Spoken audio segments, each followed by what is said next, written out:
మీ జీవితంలో ఆర్థిక ఇబ్బందులు పడుతూ ఎదగలేకపోతున్నారా? వెంటనే ఈ వెబినార్లో జాయిన్ అవ్వండి. హాయ్ హలో నమస్తే, welcome back to Suman TV. అమెరికాలో ఉన్నటువంటి భారత్ ఐటీ కంపెనీలకు ట్రంప్ రాక మంచిదా కాదా? మరి ఐటీ సెక్టార్కి బంపర్ ఆఫర్ అంటున్నారు. మరి దీనిపైన నిపుణులు ఏమంటున్నారు? మరి మరింత సమాచారం అందించడానికి ఈరోజు మనతో పాటు స్టూడియోలో ఉన్నారు బిజినెస్ అనలిస్ట్ నంది రామేశ్వరరావు గారు. సార్తో మాట్లాడదాం. నమస్తే సార్. నమస్తే సార్, మరి ట్రంప్ జనవరిలో బాధ్యతలు చేపడుతున్నారు కదా, మరి ఐటీకి ఎలాంటి ఆఫర్స్ ఉంటాయి? మరి బంపర్ ఆఫర్ అని చెప్తున్నారు, మన ఆర్టికల్స్ అయితే చూస్తున్నాం, వీడియోస్ చూస్తున్నాము. మరి ట్రంప్ వచ్చిన తర్వాత అమెరికాలో ఉన్నటువంటి ఐటీ కంపెనీస్కి ఎలా ఉండబోతుంది అంటారు? లాభమా నష్టమా అంటే ఏం చెప్తారు? ట్రంప్ గురించి మాట్లాడాలన్నా ఎలాన్ మస్క్ గురించి మాట్లాడాలి పెద్ద సముద్రం అన్నమాట. ఐటీ అంటే ఇన్కమ్ ట్యాక్స్ అంటాం, ఇన్ఫర్మేషన్ టెక్నాలజీ అంటున్నాం.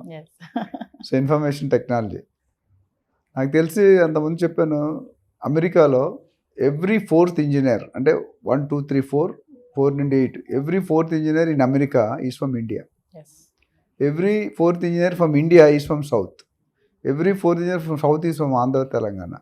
ఒకటి యునైటెడ్. ఇది హిస్టరీ. అంటే మన భారతీయులకి 25% వీలే ఉన్నారు అవుట్ ఆఫ్ హోల్ వరల్డ్. అంటే అక్కడ ఫీలింగ్ ఏంటంటే ట్రంప్ గారిది 45th ప్రెసిడెంట్గా ఒకసారి చేశాడు, తర్వాత 46% జో బైడెన్ వచ్చాడు, ఇప్పుడు 47th ప్రెసిడెంట్గా. ఆయన వచ్చింది ఏంటి? రిపబ్లికన్ పార్టీ నుండి. సో ఆయనకి ఏంటంటే మన అమెరికా వాళ్ళ కంటే ఇండియా వాళ్ళు ఎక్కువ సంపాదిస్తున్నారు, ఈవెన్ అదర్ కంట్రీస్ అనే ఒక ఫీలింగ్ అయితే ఉంది. ఆయన ఓట్లు గెలిచింది కూడా. ఇప్పుడు ఎలాన్ మస్క్ క్యాంపెయిన్ చేశాడు ఆయన ట్విట్టర్ ద్వారా, మొత్తం వాల్యుబుల్ టైం స్పెండ్ చేశాడు.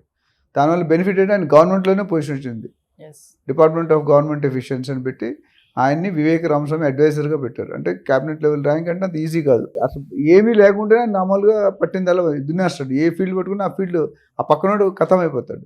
అలాంటి ఇప్పుడు క్యాబినెట్లో పొజిషన్ వచ్చింది, గవర్నమెంటే చేతిలో ఉంటుంది, అది కూడా సీనియర్ పొజిషన్. కమింగ్ బ్యాక్, అమెరికాలో ట్రంప్ ఏం చేస్తాడంటే ఇమిగ్రేషన్ పార్ట్ ఏముందో అది స్ట్రిక్ట్ చేస్తాడు. ఆయన నేను చెప్పినట్టు ఎలక్షన్ గెలిచిందే దీని మీద యాక్షన్ తీసుకుంటాను. I will reduce the intake of out foreign country students. ఎందుకంటే మన వాళ్ళ వల్ల వాళ్ళ జాబులు పోతున్నాయి, లేదా మన వాళ్ళు సంపాదించింది వాళ్ళు సంపాదించదు. సో దేర్ స్కేర్సిటీ అయిపోతుంది జాబ్. ఇప్పుడు ఈయన ఏం చేస్తాడంటే రకరకాల వీసాలు ఉన్నాయి మనకు, ఆల్రెడీ చూసిన H1 వీసా, వర్క్ వీసా అవన్నీ. దాని మీద డెఫినెట్గా ఎందుకంటే ఫీలింగ్ ఏంటంటే చాలామంది మన ఇండియాలో తక్కువ ఉన్నారు, మిగతా కంట్రీస్ అండర్ డెవలపింగ్ కంట్రీస్ ఉంటాయి కదా, ఇల్లీగల్గా వచ్చేస్తున్నారు. వచ్చి అక్కడ పని లేకుండా అక్కడ పాతడిపోతున్నారు. జనరల్గా వీసా ఏంటంటే 30 days బిల్లోనో, విజిటింగ్ వీసానో, టూరిస్ట్ వీసానో అవి ఉంటాయి. అది లేకుండా ఇప్పుడు నేను ఏం చేస్తున్నాడు, కొద్ది స్ట్రిక్ట్ కండిషన్ పెడుతున్నాడు.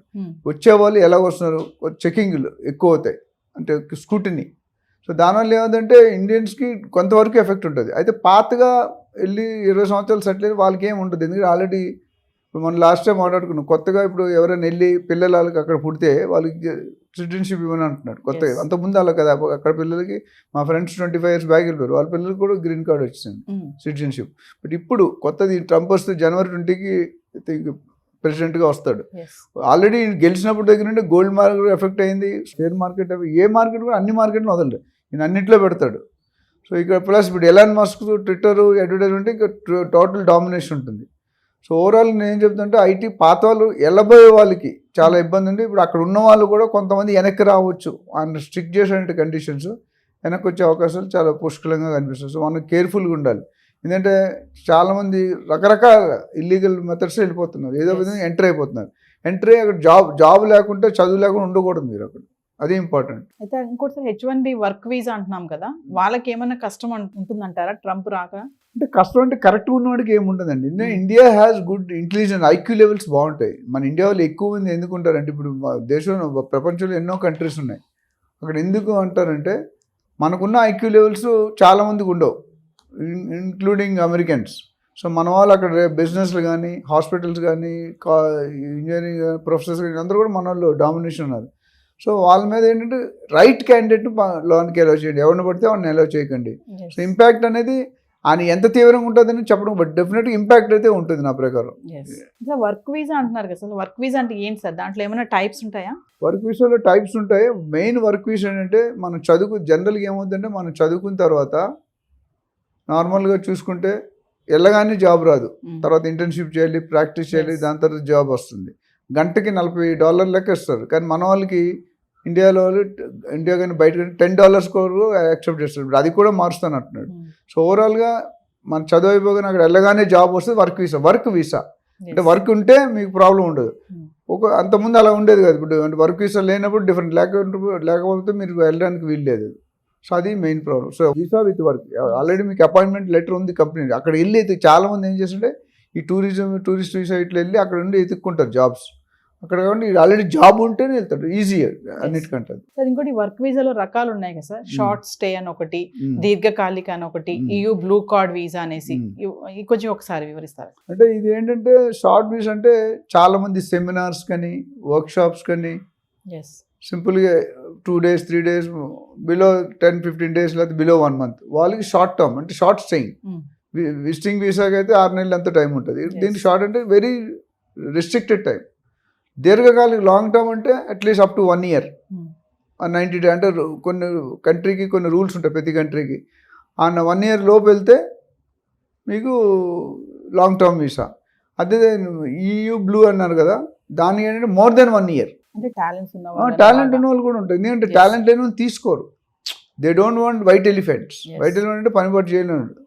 సో వాళ్ళు ఏంటంటే డెఫినెట్గా మన ఇండియన్స్ ఎందుకు ప్రిఫర్ చేస్తారంటే ముఖ్యంగా cost of labour is very less. వాడు $40 తీసుకుంటే మనం $10 కూడా వర్క్ చేస్తాం. అక్కడ వాళ్ళకి ఏంటంటే ప్రాఫిట్ ఎక్కువ ఉంటుంది. అందుకని ఇండియన్స్ బ్యాక్ అండ్ సర్వీస్ అని ఇండియాలో పెడతారు. వాళ్ళ దగ్గర పెట్టుకోరు. వాళ్ళ దగ్గర $40 మనకు $5 ఇచ్చే మనం చేస్తాం. జనరల్గా $10. అది సీనియారిటీ బట్టి 10 నుండి 20, 22, 30. యాక్చువల్లీ ఇప్పుడు లేటెస్ట్ ట్రంప్ ఏమంటున్నారంటే అది కూడా $10 నుండి కూడా అలౌ చేయని అంటున్నాడు. మన ఏంటి ఖాళీ ఉంటే డబ్బులు రావు కదా. సో ఆ $10 వచ్చిన కూడా స్క్రూటినీ చేయమండి. ఇప్పుడైతే యాక్సెప్ట్ చేస్తున్నారు ఇండియన్స్ కానీ అదర్ కంట్రీస్ కానీ. కానీ ఫ్యూచర్లో ఈయన ప్రెసిడెంట్ అయ్యాక దాని మీద కూడా ఒక కొరడా వేసే పరిస్థితి కనిపిస్తుంది. ఎందుకంటే మినిమం $25 ఉండాలి, $30 per hour నువ్వు సంపాదిస్తూనే ఇక్కడ ఉండు, లేకపోతే యూ లీవ్ ది కంట్రీ. ఇంకొకటి H1B అప్లికేషన్, వీసా అప్లికేషన్ పైన కూడా కఠిన పరిశీలన జరుగుతుందని చెప్పేసి వింటున్నాం మనము. అది ఎలా ఉంటుంది? ఈ ఇమిగ్రేషన్ అనేది ఇమిగ్రేషన్ మనం మాట్లాడుకున్న సబ్జెక్టులు అన్నీ కూడా అన్నిటి మీద ఇంపాక్ట్ ఉంటుంది. ఎంత ఇంపాక్ట్ ఉంటుంది చెప్పలేం, బట్ డెఫినెట్గా impact is going to be there because it's totally against more people coming in and occupying Americans jobs. మనం వెళ్ళామంటే వాటి మనం తక్కువ రేటుకి ఎక్కువ పని ఇస్తాం, వాళ్ళు ఎక్కువ రేటుకి తక్కువ పని చేస్తారు. సో డెఫినెట్గా అప్లికేషన్ స్క్రూటినీలో టైట్ చేస్తాడు.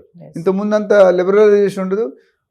అడుగుతాడు, మీరు ఎప్పుడైనా వీసాకి వెళ్తే 3-4 క్వశ్చన్లు అడుగుతాను. నువ్వు ఎందుకు వెళ్తున్నావు, ఎక్కడికి వెళ్తున్నావు, ఎన్ని రోజులకి వెళ్తున్నావు, నువ్వు బ్యాలెన్స్ చూపాలి, ఇక్కడ ఇన్ని లక్షలు ఇన్ని కోట్లు నాకు చూపిస్తేనే మీకు అలౌ చేయాలి, లేకపోతే అలౌ చేయడు.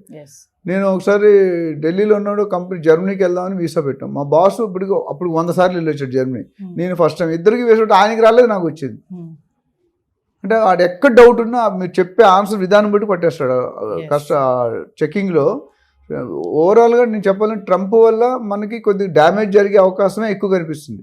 రిలేషన్స్ ఉంటాయి మామూలు పైన నడిచేది, ఇంటర్నల్గా he wants America to be stronger then any other country. So ఓవరాల్గా వీసా మీద కానీ H1 కానీ లేకపోతే స్టూడెంట్ వీసా కానీ ఇవన్నీ కూడా చాలా క్రిటికల్. సో ఫైనల్గా స్టూడెంట్స్ అయితే అనుకుంటున్నారు ఐటీకి మాత్రం ఎటువంటి డోకా లేదు, మాకు ఇది ఒక బంపర్ ఆఫర్. ఇమిగ్రేషన్ విషయంలో కానీ వీసాల విషయంలో స్ట్రిక్ట్ చేసినా ఐటీ సెక్టర్ పరంగా మాత్రం ఎటువంటి ప్రాబ్లమ్స్ ఉండవని స్టూడెంట్స్ అనుకుంటున్నారు. దీన్ని ఎలా చూడొచ్చు అంటారు ఫైనల్గా? అంటే మిక్స్డ్ ఒపీనియన్ అండి. కొంతమంది వరకు పర్లేదు, పాత వాళ్ళని అంత టైట్ చేయలేడు, ఎందుకంటే already they've settled and card ఇచ్చేసాడు. బట్ కొత్తగా వెళ్ళే వాళ్ళకి కొద్దిగా టికెట్ లేని ప్రయాణం ఎక్కట్లాగా డెఫినెట్గా there will be some problem.